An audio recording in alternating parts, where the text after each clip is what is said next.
चलिए देखते हैं। पहला है ग्रेट हिमालयन नेशनल पार्क। जो ग्रेट हिमालयन नेशनल पार्क है वो हिमाचल प्रदेश के कुल्लू रीजन में सिचुएटेड है। ठीक है, मतलब पहला तो बिल्कुल ठीक है। दूसरा हेमिस नेशनल पार्क या Hemis high altitude national park, ये कहाँ सिचुएटेड है? ये जम्मू कश्मीर के लद्दाख रीजन में सिचुएटेड है। तीसरा है valley of flowers national park. तो valley of flowers national park कहाँ सिचुएटेड है? ये वेस्टर्न हिमालयाज में है। वेस्ट हिमालयाज में कहाँ पे? उत्तराखंड के अंदर। मतलब तीनों ठीक है, first, second and third absolutely correct. Next question polity से है। Only a member of Rajya Sabha can be made the chairman of the Rajya Sabha, only a member of Lok Sabha can be made a cabinet minister. ये दो स्टेटमेंट आपको दिए हुए हैं कि राज्यसभा का मतलब जो राज्यसभा का चेयरमैन होगा उसका राज्यसभा का मेंबर होना जरूरी है। जो राज्यसभा का मेंबर होगा वही चेयरमैन बन सकता है। पहला स्टेटमेंट ये है। दूसरा, कैबिनेट मिनिस्टर बनाने के लिए जरूरी है कि वो पर्सन लोकसभा का मेंबर हो। मतलब लोकसभा का मेंबर ही कैबिनेट मिनिस्टर बन सकता है। आपको बताना है दोनों में से कौन सा स्टेटमेंट ठीक है, या दोनों ही गलत है, या दोनों ही सही है। मैं आपको फिर से 10 सेकेंड का टाइम देती हूँ। एंड जब भी ये वीडियो चलती है तो मैं खुद ऑब्जर्व कर रही होती हूँ। कमेंट सेक्शन में मैं भी होती। मैंने आपको बताया था कि रिकॉर्डेड लेसन मुझे इसलिए करने पड़ रहे बिकॉज कुछ प्रॉब्लम आ गई है, इंटरनेट इशू भी है, प्लस कुछ हेल्थ इशूज़ भी हैं। मेरे आईज़ में कुछ प्रॉब्लम हो गई है तो मैं कैमरा ऑन नहीं कर पाती हूँ। तो इसलिए मुझे सजेस्ट किया कि फिर रिकॉर्डेड ही कर लेते, क्योंकि लाइव में कैमरा नहीं है, फिर कोई फ़ायदा भी नहीं है। बच्चे बोल भी रहे थे, इसलिए नहीं कर पा रही। आपको कुछ दिन मैनेज करना पड़ेगा, बट ट्रस्ट मी, आपको जो मटेरियल मिलेगा that will be up to the mark. आपके एग्जामिनेशन प्रिपरेशन के लिए इससे अच्छा मटेरियल आपको नहीं मिलेगा, दैट आई कैन गारंटी। चलिए, आपके 10 सेकेंड अब शुरू होते हैं।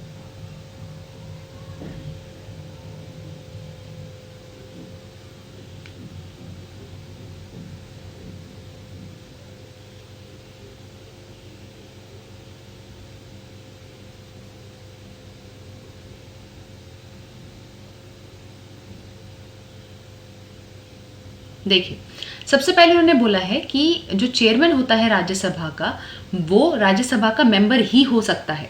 ठीक है, तो पहले तो मुझे ये बताओ, जो चेयरमैन है राज्यसभा का कौन है? कौन होता है राज्यसभा का चेयरमैन? राज्यसभा का चेयरमैन कौन है?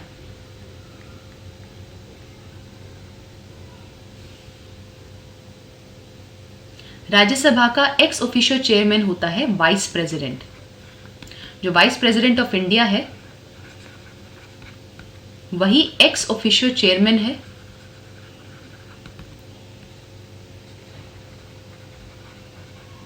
राज्यसभा का। ठीक है, तो इनडायरेक्टली ये क्या पूछ रहे हैं कि क्या वाइस प्रेसिडेंट राज्यसभा का मेंबर होता है? देखिए कैसे इन्होंने दो क्वेश्चन एक साथ पूछ लिया आपसे। पहला तो आपको पता होना चाहिए था कि यहाँ पे चेयरमैन कौन है राज्यसभा का, तो मुझे पता है कि vice president ex officio chairman होता है राज्यसभा का। दूसरा सवाल इन्होंने इसी क्वेश्चन में पूछ लिया कि क्या, मतलब उन्होंने बोला है कि राज्यसभा का जो चेयरमैन है वो मेंबर होना चाहिए राज्यसभा का, वही हो सकता है। मतलब इससे दूसरा क्वेश्चन क्या निकल के आ गया कि क्या वाइस प्रेसिडेंट राज्यसभा का मेंबर होता है? तो मैं आपको बता दूं, वाइस प्रेसिडेंट किसी भी हाउस का मेंबर नहीं होता, ना राज्यसभा का ना लोकसभा का, किसी भी हाउस ऑफ द पार्लियामेंट का मेंबर नहीं होता, ना ही वो स्टेट लेजिस्लेचर का मेंबर होता है। ठीक है, तो बताओ फर्स्ट स्टेटमेंट सही है या गलत? ऑब्वियसली फर्स्ट स्टेटमेंट तो गलत हो गई। दूसरा इन्होंने आपसे पूछा है कि कैबिनेट मिनिस्टर बनाने के लिए जरूरी है कि जो लोकसभा का मेंबर होगा वही कैबिनेट मिनिस्टर बनेगा। तो मिनिस्टर्स में ना 3 कैटेगरी होती है। एक होता है कैबिनेट मिनिस्टर,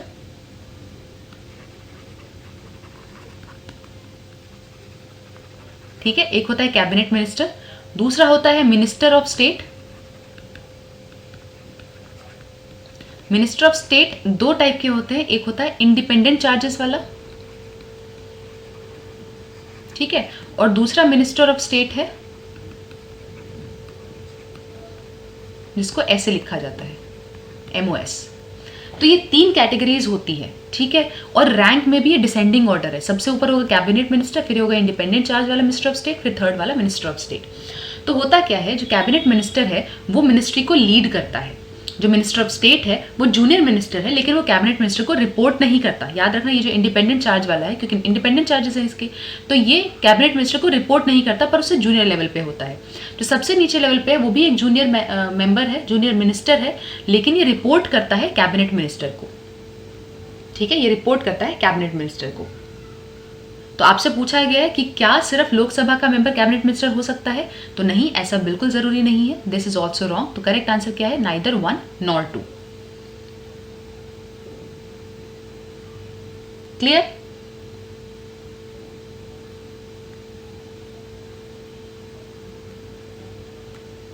अब देखो, अब आपसे अगर मैं पूछूं कि मिनिस्टर के बारे में कॉन्स्टिट्यूशन ऑफ इंडिया में क्या कहा गया है, तो मिनिस्टर के बारे में कॉन्स्टिट्यूशन ऑफ इंडिया में क्या कहा गया है कि मिनिस्टर का पहला मेंबर ऑफ पार्लियामेंट होना जरूरी है, किसी भी हाउस का हो सकता है, मेंबर ऑफ पार्लियामेंट होना जरूरी है।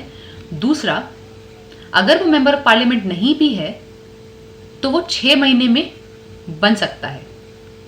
6 महीने का उसको टाइम मिलता है मिनिस्टर बनने के बाद कि इतने तक आप मेंबरशिप ले लो। ठीक है, तो ऑब्वियसली यहाँ पे बोला कि सिर्फ लोकसभा का बन सकता है, तो नहीं, ऐसा बिल्कुल जरूरी नहीं, मेंबर ऑफ पार्लियामेंट होना चाहिए बस वो। नेक्स्ट क्वेश्चन देखो, who designed and unfurled the Calcutta flag on 7 August 1906 in Parsi Bagan square green park in Calcutta. अब आपसे पूछा है कि जो कैलकाटा फ्लैग है 1906 में जिसको लहराया गया था, डिजाइन किया गया था, लहराया गया था, तो किसने इसको डिजाइन किया है और लहराया है? पारसी बगान स्क्वायर में, ग्रीन पार्क जो है कैलकाता के अंदर। तो आपके पास ऑप्शंस है सचिंद्र प्रसाद बोस, आनंद मोहन बोस, सुभाष चंद्र बोस या सरोजनी नायडू। आपके पास 10 सेकेंड है इसका आंसर करने के लिए।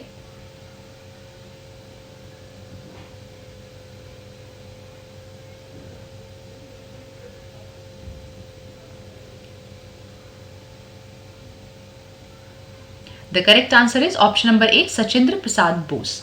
ठीक है, इनकी डेथ कब हुई थी? फेब 1941 में। नेक्स्ट देखो, which of the following statements are correct about economic census. Economic census के बारे में इनमें से कौन सी बात ठीक है? तो सबसे पहले तो इकोनॉमिक सेंसस क्या होता है? देखो, सेंसस का मतलब होता है जनगणना। अब हम इकोनॉमिक की बात कर रहे हैं तो हम उसमें क्या करेंगे? जो एंटरप्राइजेस हैं, जो बिजनेस मॉडल्स हैं, उन सबको काउंट करेंगे, देखेंगे उनमें कितना प्रोग्रेस है, कितना वो, और ये सारे वो एंटरप्राइजेस होंगे जिनमें प्रोडक्शन चल रहा होगा, डिस्ट्रीब्यूशन चल रहा होगा, ये सारी चीज़ें चल रही होंगी, तो वो हम उनको उनकी गिनती करेंगे, तो इकोनॉमिक सेंसस होता है। तो पहले आपसे पूछा है the first economic census was carried out in 1977, मतलब पहला इकोनॉमिक सेंसस 1977 में हुआ था। दूसरा ऑप्शन उन्होंने दिया है कि अभी तक सिर्फ 5 इकोनॉमिक सेंसस हुए हैं। तो आपको बताना है दोनों में से कौन सा ऑप्शन सही है, या दोनों ही सही है, दोनों ही गलत है। आपके पास 10 सेकेंड है इसको आंसर करने के लिए।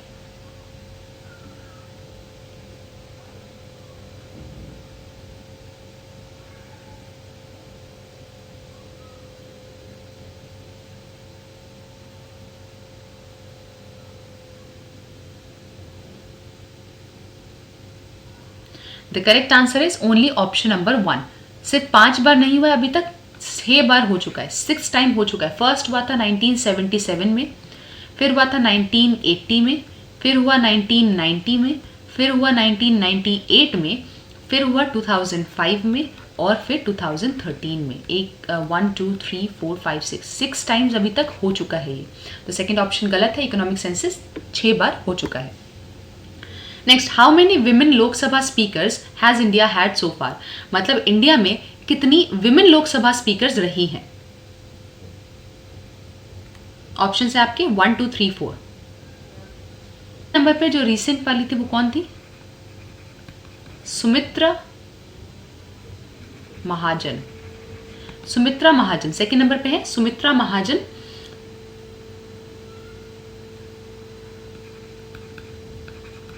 इनका बर्थ हुआ था 11 अप्रैल 1943 में। एक इंडियन पॉलिटिशियन है और ये 16th लोकसभा की स्पीकर थी। कौन सी लोकसभा की? 16th लोकसभा की स्पीकर थी ये। कौन सी पार्टी को ये बिलोंग करती है? बीजेपी को। ठीक है, 2014 में ये लोकसभा में कौन सी बार इलेक्ट हुई है? 8th time. तो सुमित्रा महाजन 16th लोकसभा की जितनी भी वुमेन मेंबर्स थी उनमें सीनियर मोस्ट थी। ठीक है, सीनियर मोस्ट। चलिए next question, consider the following statements, the जजेस of high courts are appointed by the governor of state concern. मतलब जो हाई कोर्ट के जजेस होते हैं वो जो स्टेट के गवर्नर है वो अपॉइंट करते हैं। दूसरा, speaker of the state assembly is appointed by chief minister of the state concern, मतलब स्टेट असेंबली का जो स्पीकर है वो कौन इलेक्ट करता है, वो अब कौन अपॉइंट करता है, तो चीफ मिनिस्टर स्टेट का जो है, उस पर्टिकुलर स्टेट का जो चीफ मिनिस्टर है वो अपॉइंट करता है। तो आपको बताना है ये सही है या नहीं। आपके पास 10 सेकेंड्स का टाइम है।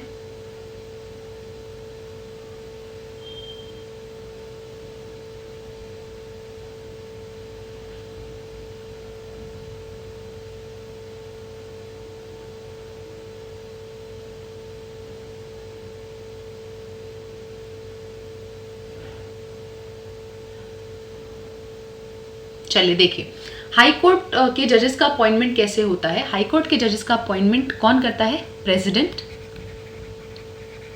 क्या अकेले करता है, नहीं, president of India in consultation, किसकी कंसल्टेशन लेता है वो, with CJI, chief justice of India plus governor of that state.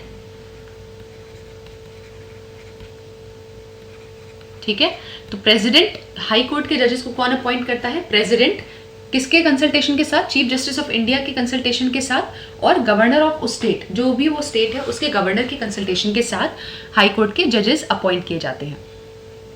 दूसरा है, मतलब ये फर्स्ट ऑप्शन क्या हो गया, फर्स्ट ऑप्शन तो गलत हो गया।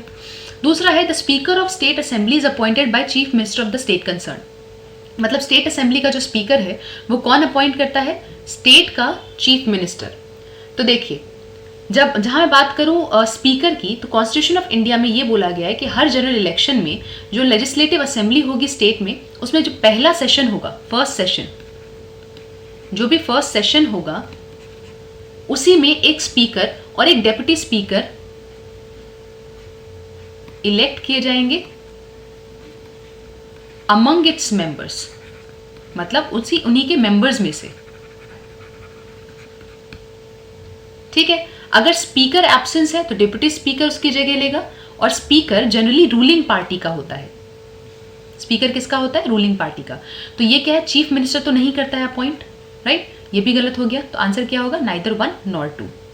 जो भी मैं क्वेश्चंस बता रही हूँ बहुत ज्यादा इंपॉर्टेंट क्वेश्चंस हैं, इनको बिल्कुल मिस नहीं करना है आपको, और बहुत अच्छे लेवल के क्वेश्चंस हैं। तो आपकी प्रिपरेशन कहीं पे भी, किसी भी लेवल पे, 0 लेवल पे भी है तो भी अगर आप इसे सिर्फ सुन लेते हो तो भी आपको बहुत सारी नई चीजें पता चल जाएगी, और अगर अच्छी प्रिपरेशन है तो चेक हो जाएगा कि कितनी अच्छी प्रिपरेशन है। नेक्स्ट देखो, नेक्स्ट है the darker the skin the more sunlight one needs to get the same amount of vitamin D as a fair skin person, मतलब अगर कोई फेयर स्किन पर्सन है तो उसको विटामिन डी जल्दी मिल जाता है सनलाइट से, और डार्कर स्किन पर्सन है तो उसको वही सनलाइट थोड़ा और टाइम लेता है। ठीक है, उसमें सनलाइट बनने में थोड़ा टाइम लेता है। Second, sunscreen covered skin does not help in vitamin D synthesis even if expose to sunlight, मतलब अगर आपने स्किन पे सनस्क्रीन लगा रखा है तो विटामिन डी सिंथेसिस नहीं होगा, भले ही आप सनलाइट में हो या नहीं हो। देखिए, यहाँ पे मैं आपको एक चीज बता दूं कि पहली बात तो जब भी आप सन में जाते हैं एक्सपोज स्किन लेके, तो आपकी स्किन में विटामिन डी फॉर्म होता है, आपकी बॉडी में विटामिन डी फॉर्म होता है, उसी की बात चल रही है। ठीक है, तो आपको बताना है दोनों में से कौन सा स्टेटमेंट ठीक है। ऑप्शन आपके पास है 1 only, 2 only, both 1 and 2, neither 1 nor 2।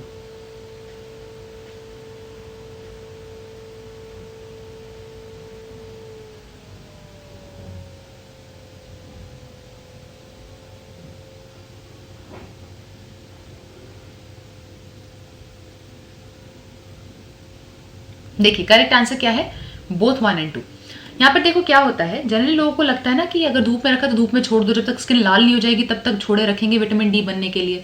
तो ऐसा कुछ नहीं होता। आपकी स्किन जैसे समर में एक्सपोज होती है तो क्या होता है, बहुत जल्दी उसमें विटामिन डी सिंथेसिस शुरू हो जाता है। जनरली जब आपको लगता है ना कि रेड हो जाएगी, बर्न हो जाएगी, तब विटामिन डी बनेगा, उसके आधे टाइम में ही विटामिन डी बन चुका होता है। लेकिन ये टाइम भी वेरी करता है। जैसे अगर कोई बहुत ज़्यादा फेयर स्किन पर्सन है तो उसमें सिर्फ 15 मिनट्स लगते हैं, जबकि अगर कोई डार्क स्किन पर्सन है तो उसकी स्किन के हिसाब से कुछ आवर्स भी लग सकते हैं, ज़्यादा भी लग सकते हैं। यानी कि ये बात तो बिल्कुल ठीक है कि सनलाइट में एक्सपोज अगर कर दो एक डार्क स्किन पर्सन को, एक फेयर स्किन पर्सन को, तो फेयर स्किन पर्सन में विटामिन डी जल्दी बन जाएगा as compare to dark skin person.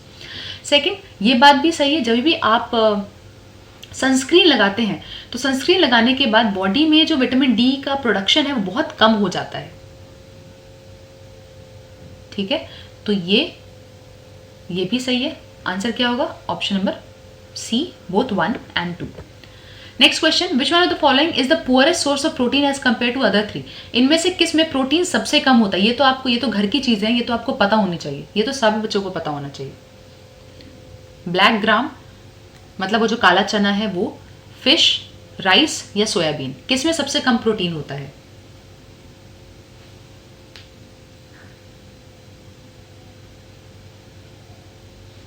देखिए, ब्लैक ग्राम यानी कि काला चना, इसमें प्रोटीन, फाइबर,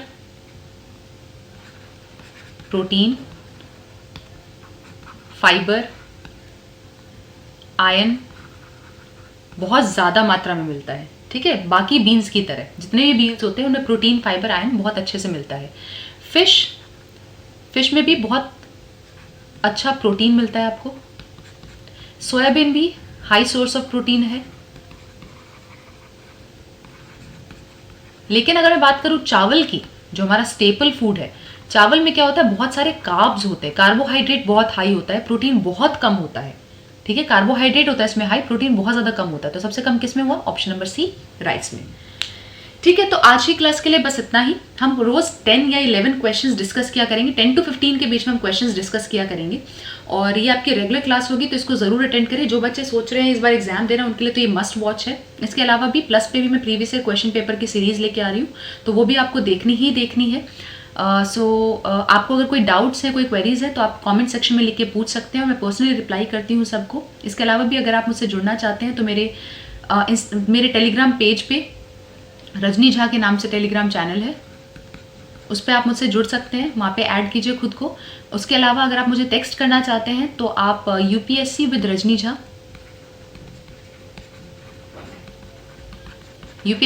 झा नाम का फेसबुक पेज है, उस पर आप मुझे डायरेक्टली टेक्स्ट कर सकते हैं।